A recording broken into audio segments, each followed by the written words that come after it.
the last day with Steve, one of my best friends had come into town to see him. And I think we knew it would probably be her last visit, but we didn't know how quickly everything would happen. And he'd had a great night. He was laughing. And we were telling jokes, old stories, and just having the best time. And then he woke up on Sunday and was having a lot of pain. And I called the hospice nurse, and I told her what was happening. And she told me that this was that we were nearing the end based on his symptoms. And so I had in the refrigerator, the outside refrigerator the kids couldn't get to, I had the medicine for when we needed to start slowing his body down. We had people come from church, and they served him communion, and we prayed around his bed. The kids, they were 4 and 8. They didn't exactly know what was happening. And then we started having a whole bunch of people come into that house. And so at some point, we asked some friends who had taken care of the kids to come get them. And some girlfriends came and got our dog, who was notorious for running out the door and needing to be chased. So they took her to the vet so that we wouldn't have to worry about that. My sister was there. She and Steve were very close. And all of a sudden, he couldn't talk.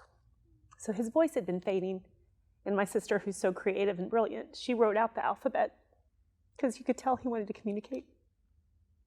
And so he pointed to, he spelled out, "I love you," and he spelled out, "thank you." And those are the last words. And then he was on the, I'd given him morphine, and a nurse was there, and more people just came in and out of the house. I don't know that I'll ever have a complete list.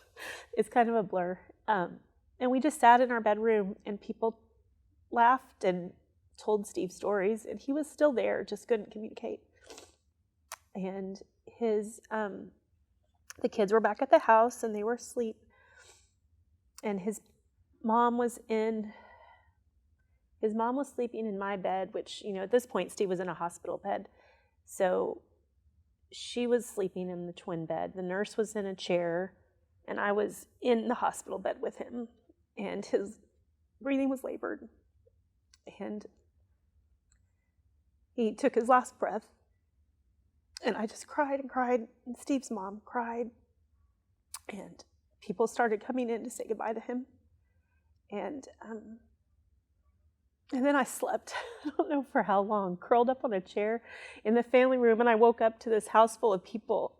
I think my body had I needed some rest. But it was really beautiful because he, in the end, was surrounded by all the people who loved him. Not all of them, they all couldn't be there, but everyone who was in that house loved him. And it was just, we're still in that house. We built that house 16 and a half years ago. I never thought about leaving. I still sleep in that room.